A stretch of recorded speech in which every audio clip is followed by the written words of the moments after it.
Hi everyone, welcome to my channel.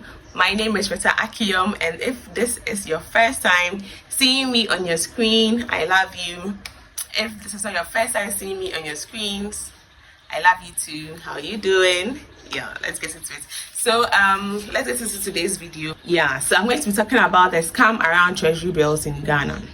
And this scam, it happened to me in a very popular and very old bank. A very old bank. I'm just not going to mention any of the bank, but I'm sure you know which bank I'm making reference to. So yeah. Anyway, so in 2020, because of lockdown, we had to come home from school. I was in third year then in tech, and we came home, and I had some money on me because the semester wasn't like fully exhausted, right? So I decided to invest that money. And I think around June, I don't know whether the lockdown thing was lifted, but I think we could access banks and hospitals. I'm not too certain about it, but something like that. So in June, I decided to create a treasury bill account in this bank, right? So I went there, and yeah, they told me I had to create a bank account to link it to the treasury bill account. I couldn't just open a treasury bill account without having an account in that bank, right? So I decided to do that, and then they were asking if I wanted them to send me SMS and emails. I said no because they are going to be alerting me about transactions which I will not be having or be doing with this account, because I am creating the account mainly for a treasury bill purpose. And they said okay. They asked if I needed a checkbook. I said no because of the same reason. You get it? I did everything. Then I went through the entire process. I went home. That's in 2020. In 2023, there was a time where inflation kept on skyrocketing and things. Treasury bills, those who had treasury bill accounts or treasury bill investments were excited because they were cashing out. Like, you know, inflation rates kind of influences your interest rate. So when inflation rate goes up, interest rate goes up, and then so you know, I'm sure you get it. Yeah, I'm sure you get it. So yeah, they were excited and things. At a point, people started withdrawing their or closing their investments and withdrawing their money because they were scared that what happened with the stocks and bonds people or stock or bond people would happen to them as well. So they were withdrawing their monies. At the time, I didn't really need the money for anything. One, I was also not really scared that was going to happen to us, and so I decided to leave the money in the account. And later in 2023, I decided to go check on my investments and to withdraw my money. Mind you, I did 3 months rollover into perpetuity. So till I come and say that it shouldn't be rolled over again, like I'm ending everything, it continues to work for me till I come there. Do you get it? I went there. I was ushered into a smaller office.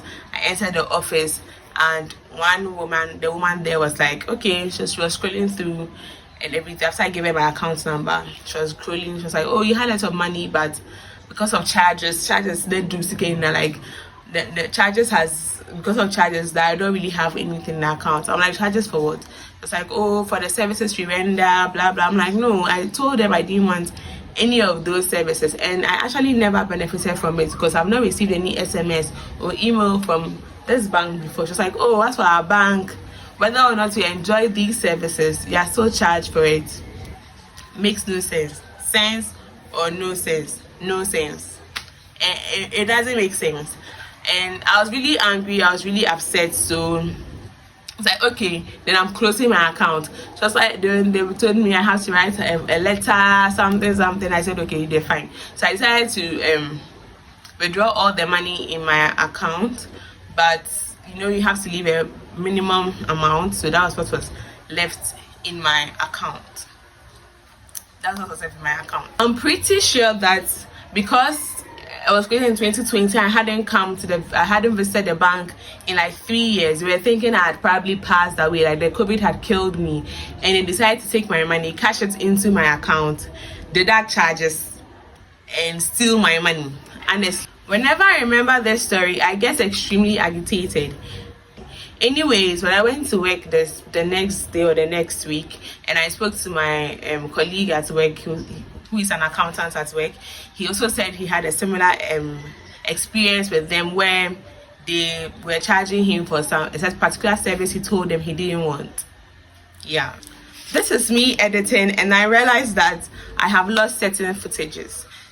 I'd like for every bank worker to let us know in the comment section below how to go about this process without being cheated or feeling cheated at the end. Are we supposed to be checking on our investments as time goes on? What are we supposed to do? Can you let us know in the comment section below? Also, I'd like for individuals who have gone through this process successfully to educate all of us on the institutions they went to do the treasury bill investments in and how they also went about the process. Thank you. Anyways, thank you so much for your time. Please give this video a thumbs up and subscribe to my channel. Share this video with your friends and loved ones as well. I appreciate you for your time.